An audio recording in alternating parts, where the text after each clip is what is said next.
Motilal Oswal S&P BSE Enhanced Value Index Fund NFO.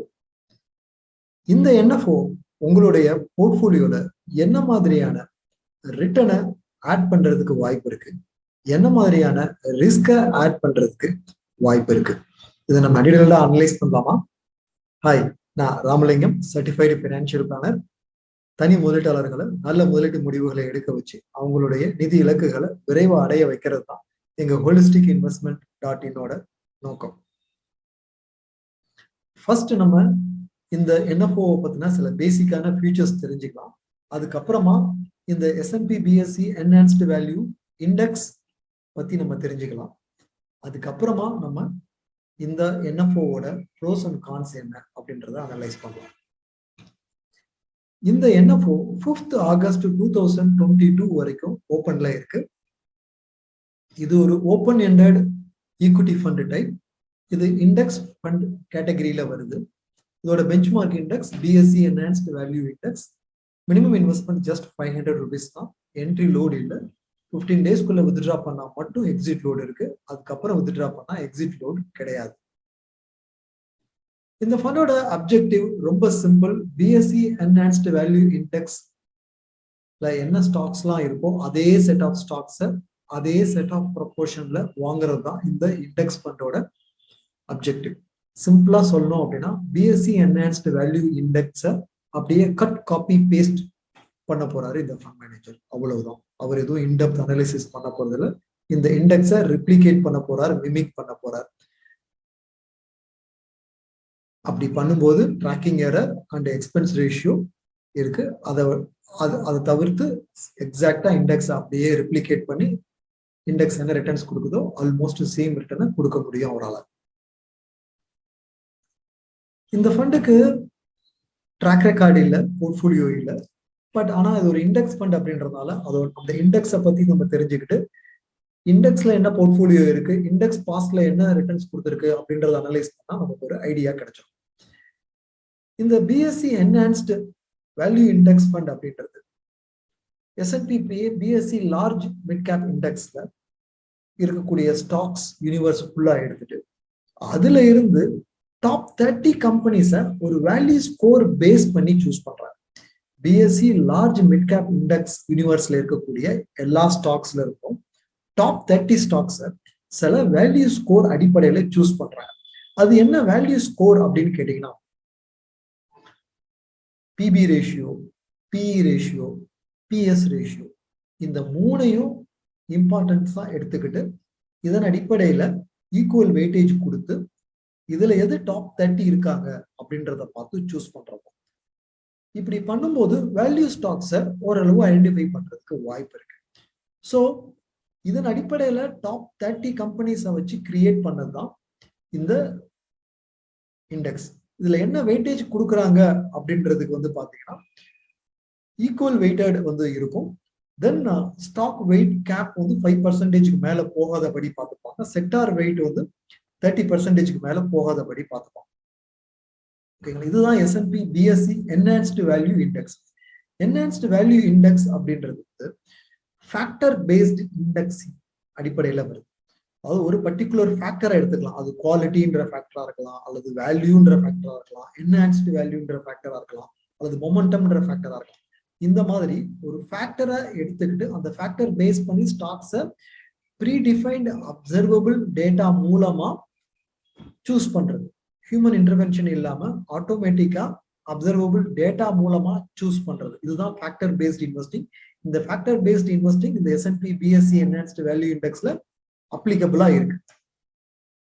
Okay, இந்த particular இண்டெக்ஸ்ல இருக்கக்கூடிய top 10 stocks என்ன அப்படின்னு பாத்தீங்கன்னா NTPC, Indian oil corporation, Bharat petroleum, GAIL, Vedanta, oil and natural gas corporation அதாவது ONGC, Tata steel, coal India, Hindalco, bank of Baroda. இந்த top 10 ஸ்டாக்ஸுக்கு 56% weightage இண்டெக்ஸ்ல இருக்கு. Top 10 ஸ்டாக்ஸுக்கு 56% weightage இருக்கு. மிச்சம் இருக்கக்கூடிய 44% தான் பேலன்ஸ் 20 ஸ்டாக்ஸ்ல ஸ்ப்ரெட் ஆகி இருக்கு. ஆக 10 ஸ்டாக்ஸ்ல 56% கான்சென்ட்ரேட் ஆகி இருக்கிறது இந்த ஃபண்டுக்கு கான்சென்ட்ரேஷன் ரிஸ்கை கொண்டு வரலாம். அதே சமயத்துல அடிஷனல் ரிட்டர்னையும் கொண்டு வரலாம். நம்ம ஃபர்தர் அனாலிசிஸ்ல இதை பத்தி பார்க்கலாம். டாப் 10 ஸ்டாக்ஸ் என்ன அப்படின்றது பார்த்துட்டோம். இதோட செக்டோரல் அலோகேஷன் பார்க்கலாம். செக்டோரல் அலோகேஷன் நீங்க பாத்தீங்க அப்படின்னா energy, financial services, commodities, utilities, consumer discretionary, இதுலதான் இந்த 5 செக்டர்ல தான் என்டையர் ஸ்டாக்ஸுமே இருக்கு. இதுல utilities and consumer discretionary almost 10% இருக்கு. மிச்சம் இருக்கக்கூடிய 3 செக்டார்ல 90% அலோகேஷன் இருக்கு. அதாவது எனர்ஜி, ஃபினான்ஷியல் சர்வீசஸ், கமாடிட்டிஸ், இந்த 3லயுமே ஆல்மோஸ்ட் 90% உங்களுடைய இன்வெஸ்ட்மெண்ட்ஸ் இருக்கு. இது ரொம்ப கான்சென்ட்ரேட்டடான ஒரு எக்ஸ்போஷரை கொண்டு வர்றது நம்மளால பார்க்க முடியாது. இந்த பர்டிகுலர் இண்டெக்ஸோட பாஸ்ட் பெர்ஃபார்மன்ஸ் எப்படிங்க இருக்கு அப்படின்னு பாத்தீங்க அப்படின்னா, லாஸ்ட் 1 இயர்ல 11.2%, லாஸ்ட் 3 இயர்ஸ்ல 17.1%, 5 இயர்ல 7.4%, லாஸ்ட் 10 இயர்ல 10.8%, லாஸ்ட் 15 இயர்ல 10.7%. ஸோ இது ஓரளவு ரீசனபிள் ரிட்டர்ன்ஸ் கொடுத்துருக்கு அப்படின்றத நம்ம வந்து பார்க்க முடியுது. எகைன் இது ஒரு ஈக்விட்டி ஃபண்டா இருக்கிற காரணத்தினால நீங்க லாங் டேர்முக்கு இன்வெஸ்ட் பண்றது தான் பெட்டரா இருக்கும். அதுவும் எஸ்ஐபி அந்த மாதிரியான மெத்தட்ல இன்வெஸ்ட் பண்றது பெட்டரா இருக்கும். இப்போ இந்த ஃபண்டை நம்ம இன்டெப்தா அனலைஸ் பண்ணி பார்த்தப்போ சில பாசிட்டிவான அப்சர்வேஷன் இருந்துச்சு, அதே சமயத்துல சில நெகட்டிவான அப்சர்வேஷன் இருந்துச்சு. ஃபர்ஸ்ட் நான் வந்து பாசிட்டிவான அப்சர்வேஷனை உங்க பார்வைக்கு வைக்கிறேன். தென் அதுக்கப்புறம் நெகட்டிவ் அப்சர்வேஷன் பத்தி நம்ம டிஸ்கஸ் பண்ணலாம்.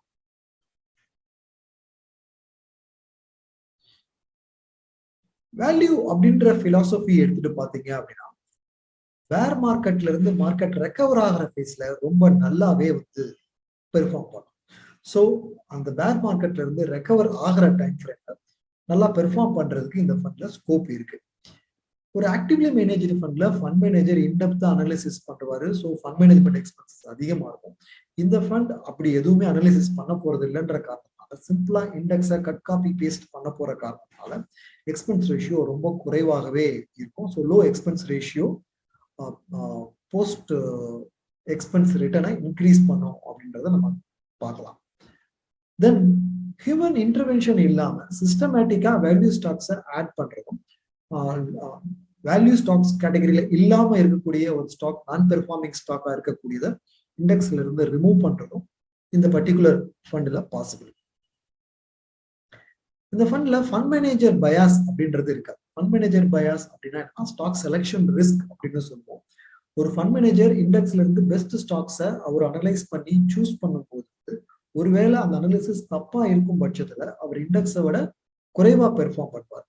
ஆனா இந்த பர்டிகுலர் ஃபண்ட்ல சிம்பிளா இண்டெக்ஸ் அப்படியே ரெப்ளிகேட் பண்ண போறதுனால, என்டையர் இண்டெக்ஸையுமே வாங்க போறதுனால ஸ்டாக் செலெக்ஷனோ ரிஸ்க் அப்படின்றது கிடையாது. ஃபண்ட் மேனேஜர் பயாஸ் அப்படின்றது வர்றதுக்கு வாய்ப்பு இல்லை. இப்போ இந்த என்ஹான்ஸ்டு வேல்யூ இந்த மாதிரியான ஃபேக்டர்ஸை நம்ம ஆட் பண்ணும்போது ரிஸ்க் அட்ஜஸ்டட் ரிட்டர்ன் இன்க்ரீஸ் ஆகிறதுக்கு வாய்ப்பு இருக்கு. நான் உங்களுக்கு BSc large and mid cap index versus இந்த ஃபண்டோட ரிட்டர்ன் நான் இதுக்கு முன்னாடி இருக்கிற ஸ்லைட்ல கம்பேர் பண்ணி காமிச்சிருந்தேன். அப்ப பாத்தீங்கன்னா அந்த பிஎஸ்சி லார்ஜ் மிட் கேப் இண்டெக்ஸை விட என்ஹான்ஸ்டு வேல்யூ இண்டெக்ஸ் லாங் டேர்ம்ல பெட்டர் ரிட்டர்ன்ஸ் கொடுத்துருக்கிறது நம்மளால வந்து பார்க்க முடியுது.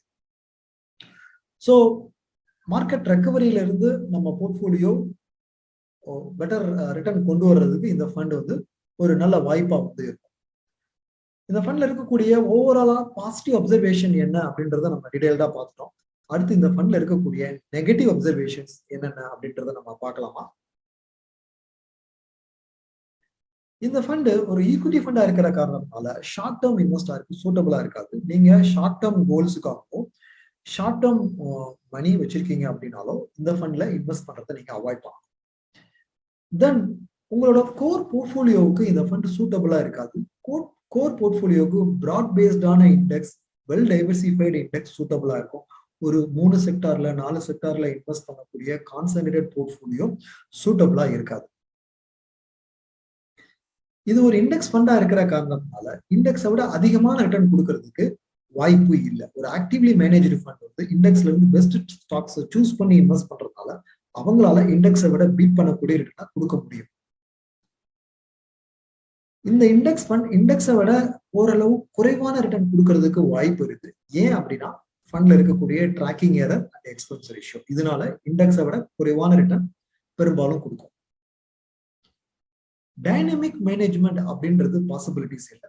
டைனமிக்கா லார்ஜ் கேப்ல இருந்து மிட் கேப்க்கு மாறுறது, மிட் கேப்ல இருந்து லார்ஜ் கேப்க்கு மாறுறதோ, அல்லது ஒரு செக்டார்ல இருந்து இன்னொரு செக்டாருக்கு அவுட்லுக் சேஞ்ச் ஆகும் போது வெயிட்டேஜ் இன்க்ரீஸ் பண்றதோ பாசிபிலிட்டிஸ் இல்லை.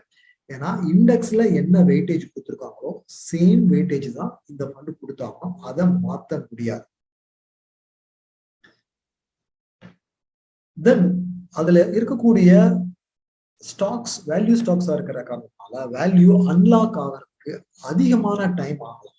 ஸோ வெயிட்டிங் பீரியட் அதிகமா இருக்கலாம். நார்மலா ஒரு ஈக்விட்டி ஃபண்டுக்கு 5 to 7 years டைம் ஃப்ரேம் சொன்னோம் அப்படின்னா, இது முழுக்க முழுக்க ஃபேக்டர் பேஸ்டு வேல்யூ ஸ்டாக்ஸா இருக்கிற காரணத்தினால இது 7 years விட அதிகமான டைம் எடுக்கலாம் ரிட்டர்ன் டெலிவரி பண்றதுக்கு. நம்ம ஏற்கனவே பார்த்த மாதிரி டாப் 10 ஸ்டாக்ஸ்ல 56% கான்சென்ட்ரேட் ஆகியிருக்கு. க்ளோஸ் டு 90% 3 செக்டார்ல மட்டுமே கான்சென்ட்ரேட் ஆகியிருக்கு. இந்த காரணத்தினால இந்த ஃபண்ட் கான்சென்ட்ரேஷன் ரிஸ்கை கொண்டு வருது. ஒருவேளை அந்த 3 செக்டாரும் ஒரு நெகட்டிவான ஒரு அவுட்லுக் ஆச்சு அப்படின்னா தென் இந்த ஃபண்ட் ரெக்கவர் ஆகிறதுக்கு ரொம்ப அதிகமான டைம் ஆகும். இந்த ஃபண்ட் அண்டர்லைங் ஸ்டாக்ஸ்ல எந்த விதமான அனாலிசிஸும் பண்ணாங்க. இந்த ஃபண்ட்ல நான் ஏற்கனவே சொல்லிருக்கேன், fund manager cut copy paste தான் பண்ண போறார். அதனால 30 ஸ்டாக் இருக்குன்னா 30 ஸ்டாக்கையும் அனலைஸ் பண்ணி அதுல இருக்கக்கூடிய balance sheet, profitability, sustainability, capital efficiency, competitive edge என்ன இருக்கு, வேல்யூ ப்ரொபோசிஷன் என்ன இருக்கு, ஈஸியா இந்த கம்பெனிலாம் டிஸ்டர்ப் பண்ண முடியுமா அப்படின்ற மாதிரி எந்த அனாலிசிஸும் பண்ண மாட்டார். இண்டெக்ஸை பார்ப்பார், இண்டெக்ஸ்ல இருக்கக்கூடிய 30 ஸ்டாக்கையும் எடுத்துப்பார், அதுல என்ன வெயிட்டேஜ் கொடுத்துருவோம் அதே வெயிட்டேஜ் அப்படியே வாங்குவார். ஸோ இங்க அவரு பிளைண்டா ரிஸ்க் எடுக்கிறார் அப்படின்றத நம்ம வந்து தெளிவா பார்க்க முடியுது. ஆனா இதே இது ஒரு ஆக்டிவ் ஃபண்ட் மேனேஜர் ஒவ்வொரு ஸ்டாக்கோட பேலன்ஸ் ஷீட்டையும் பார்த்துட்டு தென் அந்த ஃபண்ட் சஸ்டைனபிலிட்டி இருக்கா, கேபிட்டல் எப்படி எஃபிஷியன்டா மேனேஜ் பண்றாங்க, மேனேஜ்மெண்டோட விஷன் என்ன, மேனேஜ்மெண்ட் குவாலிட்டி என்ன, அதோட மற்ற குவாலிட்டேட்டிவ் அண்ட் குவான்டிட்டேட்டிவ் பேராமீட்டர்ஸ் எல்லாம் அனலைஸ் பண்ணி ஜட்ஜ்மெண்ட் எல்லாம் நிறைய விஷயங்கள் பார்க்க முடியும். ஃபார்வர்ட் லுக்கிங் க்ளூ இந்த பர்டிகுலர் ஸ்டாக்ஸுக்கு எப்படி இருக்கு அப்படின்றத பார்த்துட்டு அனலைஸ் பண்ணி பெஸ்ட் ஸ்டாக்ஸை சூஸ் பண்ணி பண்றதுனால ஆக்டிவ் ஃபண்ட் மேனேஜரால ஒரு கால்குலேட்டட் ரிஸ்கை வந்து எடுக்க முடியும். ஒரு இன்வெஸ்டார் கால்குலேட்டட் ரிஸ்க் எடுக்கிறது தான் புத்திசாலித்தனம். ஏன்னா கால்குலேட்டட் ரிஸ்க் நம்ம போர்ட்ஃபோலியோல டவுன் சைட் ரிஸ்கை குறைக்கும், அதே சமயத்துல மார்ஜின் ஆஃப் சேஃப்டியை இன்க்ரீஸ் பண்ணும். அதனால பிளைண்ட் ரிஸ்க் எடுக்கிறத ஒரு இன்வெஸ்டார் தயவு செஞ்சு அவாய்ட் பண்ணணும். கால்குலேட்டட் ரிஸ்க் எடுக்கிறதுக்கு முயற்சி பண்ணணும். ஓகே, இந்த ஃபண்டோட பிளஸ் மைனஸ் ரெண்டையுமே நம்ம டீடைல்டா அனலைஸ் பண்ணிட்டோம் இல்லையா? இப்போ நம்ம ஃபைனலா இந்த ஃபண்ட்ல இன்வெஸ்ட் பண்ணலாமா பண்ணக்கூடாதா அப்படின்ற ஒரு டிசிஷன் நம்ம யோசித்து பார்த்தோம் அப்படின்னா சில முக்கியமான பாயிண்ட்ஸ் நமக்கு வந்து இருக்கு. அதை நான் இங்க சம்மப் பண்றேன். இந்த ஃபண்ட் ஒரு ஃபர்ஸ்ட் டைம் இன்வெஸ்டாருக்கு, கன்சர்வேட்டிவ் இன்வெஸ்டாருக்கு சூட்டபிளா இருக்காது. ஏன் அப்படின்னா ஃபர்ஸ்ட் டைம் இன்வெஸ்டாருக்கு வெல் டைவர்சிஃபைடான ஒரு ஃபண்டோ அல்லது ஒரு ப்ராட் பேஸ்டான இண்டெக்ஸ் ஃபண்டோ தான் சூட்டபிளா இருக்கும். அவங்க இந்த ஃபண்டை அவாய்ட் பண்ணணும். லாங் டேர்ம் இன்வெஸ்ட்மெண்ட்ஸ் ஒரு ஆக்டிவ்லி மேனேஜ்டு ஃபண்ட்ஸ்ல அதிகமான ரிட்டர்ன் கொடுக்கறதுக்கு பொட்டன்ஷியல் அதிகமா இருக்கு. ஏன்னா ஃபண்ட் மேனேஜர் பெஸ்ட் ஸ்டாக்ஸை சூஸ் பண்றதுனால. தென் இந்த ஃபண்ட் ஒரு டைனமிக்கான ஃபண்ட் மேனேஜ்மெண்ட் எதிர்பார்க்கறாங்க, மார்க்கெட் பீட்டிங் ரிட்டர்னை எதிர்பார்க்கிற ஒரு இன்வெஸ்டாருக்கு இது சூட்டபிளா இருக்காது. தவிரவும் இந்த மாதிரியான ஒரு ஃபண்ட்ல நீங்க இன்வெஸ்ட் பண்றதுக்கு முன்னாடி உங்களுடைய ஃபினான்ஷியல் பிளானரை கன்சல்ட் பண்றது பெட்டர்.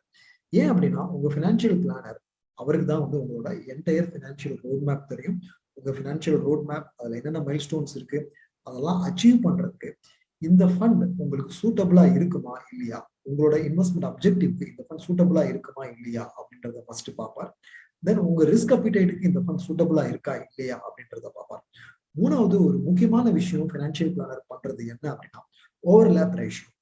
புதுசா இந்த ஃபண்டை உங்க போர்ட்ஃபோலியோல கொண்டு வர்றதுனால ஏற்கனவே இருக்கக்கூடிய மியூச்சுவல் ஃபண்ட் போர்ட்ஃபோலியோலையும் ஏற்கனவே உங்களுக்கு இருக்கக்கூடிய டைரக்ட் ஸ்டாக் போர்ட்ஃபோலியோலையும் இருக்கிற ஒட்டுமொத்த ஸ்டாக் போர்ட்ஃபோலியோல இந்த புது ஃபண்ட் யூனிக்கான ஸ்டாக்ஸை ஆட் பண்ண போதா அல்லது ஏற்கனவே இருக்கிற ஸ்டாக்ஸை ஓவர்லேப் பண்ண போதா, அந்த மாதிரி ஓவர்லேப் பண்றதோ யூனிக் ஸ்டாக்ஸை கொண்டு வரதோ உங்க போர்ட்ஃபோலியோவுக்கு எந்த அளவுக்கு பெனிஃபிஷியலா இருக்கும், இதை அவர்கிட்ட வந்து நீங்க கண்டிப்பா வந்து ரிப்போர்ட் கேட்டு தெரிஞ்சுக்க முடியும். அதனால உங்க சர்டிஃபைட் ஃபினான்ஷியல் பிளானரை ஒரு வாட்டி கன்சல்ட் பண்ணுங்க. கன்சல்ட் பண்ணதுக்கு அப்புறமா எந்த ஃபண்ட்லையும் இன்வெஸ்ட் பண்ணலாமா வேணாமா அப்படின்ற டிசிஷனை நீங்க எடுங்க. ஓகேங்க, இந்த Motilal Oswal S&P BSE enhanced value index ஃபண்டை பத்தி 360 டிகிரி அனாலிசிஸ் நான் உங்களுக்கு கொடுத்துருக்கேன். உங்களுக்கு இந்த அனாலிசிஸ்ல ஏதாவது சந்தேகம் இருந்தாலோ, வேற இன்வெஸ்ட்மெண்ட் ஆப்ஷன்ஸை பத்தி உங்களுக்கு சந்தேகம் இருந்தாலோ, உங்களோட ஃபினான்ஷியல் கோல்ஸ் அச்சீவ் பண்றதை பத்தி ஏதாவது சந்தேகம் இருந்தாலும் எங்க சர்டிஃபைட் ஃபினான்ஷியல் பிளானர் கூட நீங்க ஒரு ஃப்ரீ அப்பாயின்மெண்ட் புக் பண்ணிக்கலாம். ஃப்ரீ அப்பாயின்மெண்ட் புக் பண்றதுக்கான லிங்க் இந்த வீடியோக்கு கீழே இருக்கிற டெஸ்கிரிப்ஷன்ல கொடுத்துருக்கேன். இந்த வீடியோக்கு கீழே இன்னொரு லிங்க் கொடுத்துருக்கேன். அது எங்களுடைய வெபினார்ல பார்ட்டிசிபேட் பண்றதுக்காக நான் கொடுத்துருக்கிற லிங்க். நாங்க தொடர்ந்து இன்வெஸ்டர்ஸை எஜுகேட் பண்ணணும் அப்படின்றதுக்காக ரெகுலரா இன்வெஸ்ட்மெண்ட் வெபினார்ஸ் ஆர்கனைஸ் பண்ணிட்டு இருக்கோம். இது ரொம்ப இன்சைட்ஃபுல்லான என்லைட்டனிங்கான வெபினாரா இருக்குங்க. இதுல பார்ட்டிசிபேட் பண்ண எல்லா இன்வெஸ்டர்ஸும் கருத்து தெரிவிச்சிருக்காங்க. ஒவ்வொரு வெபினார்லையும் ஒரு புது இன்வெஸ்ட்மெண்ட் எக்ஸ்பர்ட்டை கூப்பிட்டு இந்த வெபினார் ரன் பண்றோம். ஸோ இந்த வெபினார்ல நீங்க பார்ட்டிசிபேட் பண்றது மூலமா long term investment techniques plus wealth creation strategies இதை நீங்க லேர்ன் பண்ணிக்க முடியும். அதை உங்களோட போர்ட்ஃபோலியோல அப்ளை பண்ணவும் முடியும். ஸோ அந்த வெபினார் லிங்க்ல உங்க நேம் அண்ட் இமெயில் ஐடி கொடுத்தீங்கன்னா அடுத்த வெபினாருக்கான சீட்டை புக் பண்ணிட்டு அதுக்கான இன்வைட்டை உங்க இமெயில தெரிவிக்கிறோம். இந்த வீடியோ உங்களுக்கு யூஸ்ஃபுல்லா இருந்திருக்கும்னு நம்புறேன். மீண்டும் இன்னொரு நல்ல வீடியோல உங்களை சந்திக்கிறேன். நன்றி, வணக்கம்.